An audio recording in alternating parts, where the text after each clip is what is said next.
नई जिंदगी नई उम्मीद को पाने के लिए 1 अरब रुपए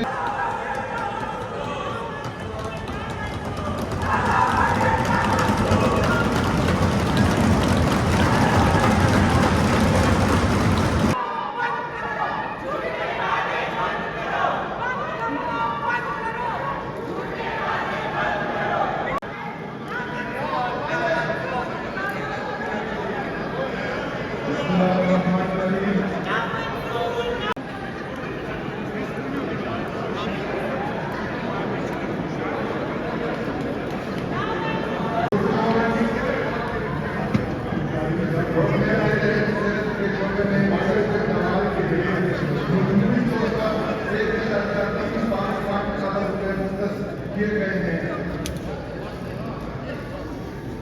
चीफ मिनिस्टर इनिशिएटिव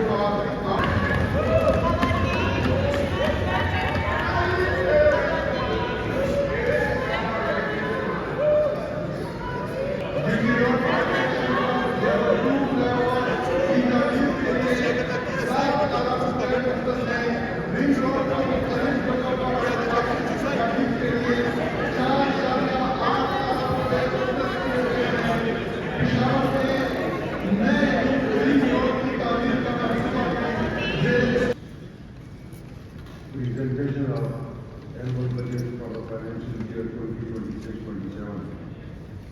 मैं मशहूर हूँ कि जिस तरह उन्होंने दिन रात एक करके बजट पर काम किया और आज अल्हम्दुलिल्लाह यूनानिमसली तमाम पार्लियामेंटेरियन जो तमाम सूबों से इजाफी रकम की डिमांड हो रही थी के लिए रुश्द व हिदायत का सरचश्मा और मशवरा है। जनाब स्पीकर, ये मेरे लिए और इस ऐवान के लिए minister of finance please present